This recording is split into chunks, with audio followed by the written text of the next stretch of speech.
नमस्कार दोस्तों, आपका स्वागत है यूपी मेंटर में। आज हम पढ़ेंगे यूपी लेखपाल के लिए कंप्यूटर का topic, computer storage device and CPU architecture. ठीक है, चलिए शुरू करते हैं। सीपीयू कंप्यूटर का मस्तिष्क कहा जाता है, जिसके दो भाग होते हैं। सीयू जो कि कंट्रोल यूनिट, यह कंप्यूटर का तंत्रिका तंत्र या नर्वस सिस्टम है जो सभी कार्यों का नियंत्रण करता है। फिर एएलयू जिसकी फुल फॉर्म होती है अर्थमेटिक एंड लॉजिकल यूनिट, यह गणनाओं जो कि कैलकुलेशन प्लस माइनस गुणा भाग आदि और तार्किक जो लॉजिकल होते हैं, छोटा बड़ा या इनके तुलना करने के लिए यूज होता है। ठीक है, तो ये एएलयू और सीयू इसके दो भाग हैं। फिर तीसरा भाग है एमयू जिसे कहते हैं मेमोरी यूनिट। डेटा संग्रह के लिए इसे रजिस्टर मेमोरी शामिल है जो सबसे तीव्र स्टोरेज डिवाइस है। ठीक है, तो मेमोरी यूनिट क्या है? डेटा स्टोर करने के लिए यूज होता है। और जो सबसे जो फास्टेस्ट स्टोरेज है वो होती है रजिस्टर। रजिस्टर सबसे फास्टेस्ट है। चलिए आगे देखते हैं स्टोरेज क्या है। यह उपकरण डेटा को संग्रहित करने का कार्य करता है। डेटा मुख्य रूप से दो भागों में संग्रहित किया जाता है। तो कौन कौन से दो भाग? एक है स्थायी जो टेम्पररी डेटा होता है, अस्थायी डेटा, ये कुछ समय के लिए ही स्टोर रहता है कंप्यूटर में। फिर दूसरा है परमानेंट जो कि स्थायी होता है, हमेशा के लिए सुरक्षित किया जा सकता है इसे। ठीक है, तो टेम्परेरी और परमानेंट। चलिए आगे देखते हैं मेमोरी का वर्गीकरण देखते हैं।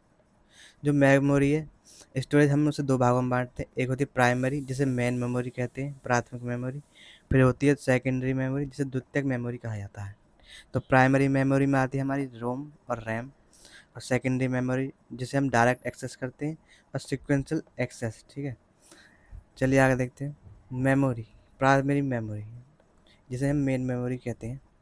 तो इसमें ये सीपीयू से डायरेक्ट कनेक्ट होती है।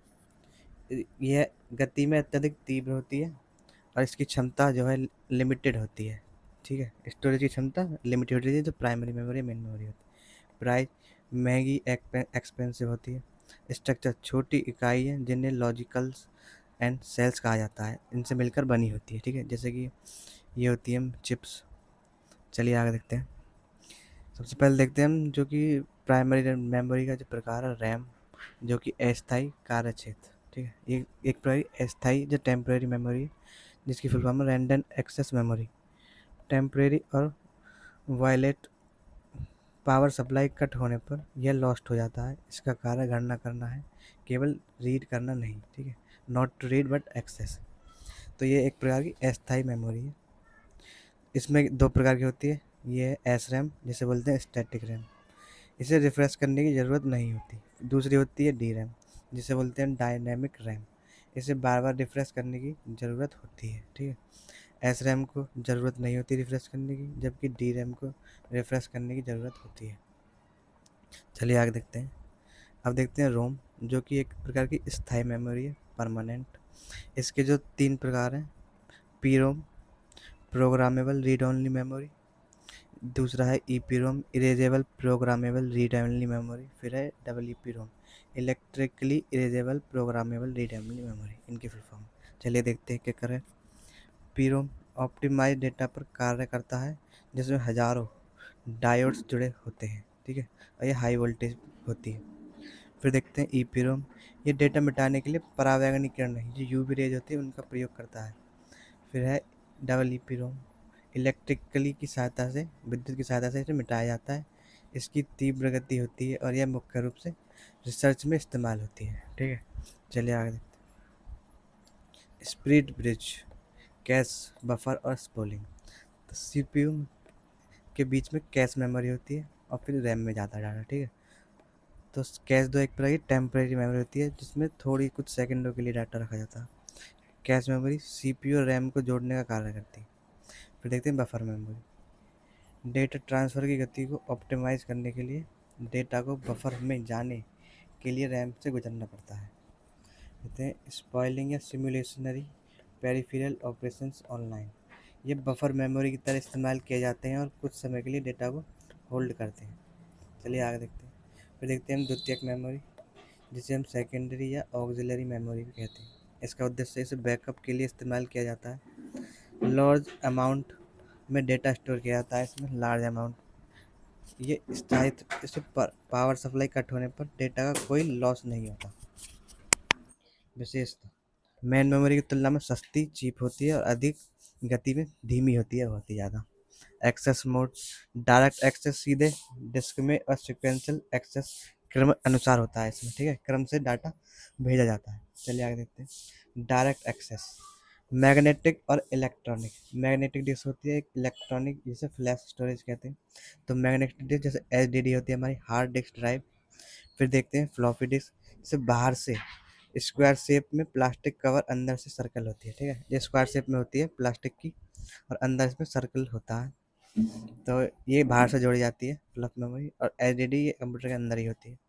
फिर देखते हैं इलेक्ट्रॉनिक फ्लैश स्टोरेज, जो कि SSD, solid state drive, pen drive और memory card.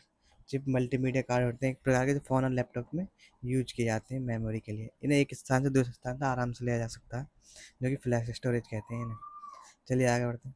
Optical disc and laser निर्माण, पॉलीकार्बोनेट प्लास्टिक और एल्यूमिनियम की परत, इसे लेजर डिस्क भी कहा जाता है, ठीक है। किससे बनी होती है? पॉलीकार्बोनेट प्लास्टिक और एल्यूमिनियम की परत से। डेटा बिट्स 0 और लेंस 1 के रूप में स्टोर होता है। प्रकार C D ROM, C D R worm, write once read many, ठीक है, C D R W read writable, compact disc read writable इसकी फुल फॉर्म। क्षमता, डीवीडी की क्षमता 4.7 जीबी से 17.8 जीबी तक होती है, जबकि बीडी जिसे ब्लू रे डिस्क कहते हैं, इसकी क्षमता 25 से 50 जीबी तक होती है। चलिए आगे देखते हैं। कंप्यूटर स्टोरेज पदानुक्रम हायरार्की, सबसे पहले आती है रजिस्टर मेमोरी, फिर आती है कैश मेमोरी, फिर आती है मेन मेमोरी जैसे रैम और रैम होते हैं, रैम और रोम, फिर आती है मैग्नेटिक डिस्क, फिर ऑप्टिकल डिस्क, फिर मैग्नेटिक टेप। तो ये जो ऊपर से नीचे की तरफ जा रही हैं, इनकी स्पीड जो है फास्ट होती जा रही है, फास्ट टू स्लो, ठीक है। जो सबसे ऊपर है ये फास्ट है, फिर उसके बाद कम, फिर कम, फिर कम।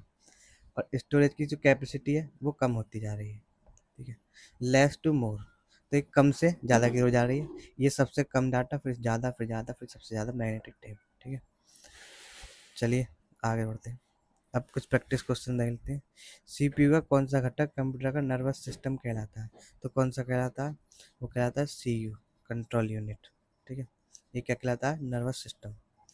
अब देखते हैं ईपी रोम, इरेजेबल रोम को डेटा को मिटाने के लिए किसका प्रयोग किया जाता है? तो electrically programmable read only memory इसका फुल फॉर्म है। तो इलेक्ट्रिक इलेक्ट्रिसिटी मतलब विद्युत से इसको डाटा को मिटाया जाता है। चलिए अगला क्वेश्चन देखते हैं। ब्लू रे डिस्क बीडी की क्षमता स्टोरेज सामान्यतः कितनी होती है? तो ब्लू रे डिस्क की क्षमता होती है 20 से 25 जीबी। अगला क्वेश्चन देखते हैं। सी डी रैम के संदर्भ में वॉर्म का पूर्ण रूप क्या है? तो वॉर्म का पूर्ण रूप है रीड वंस राइट मैनी, ठीक है। रीड वंस, ओह रीड वंस कहाँ,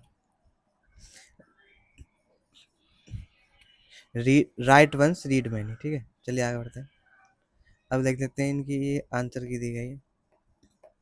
right once read many, data एक बार लिखा जाता है, कई बार पढ़ा जा सकता है। चलिए वीडियो को यहीं समाप्त करते हैं। वीडियो पसंद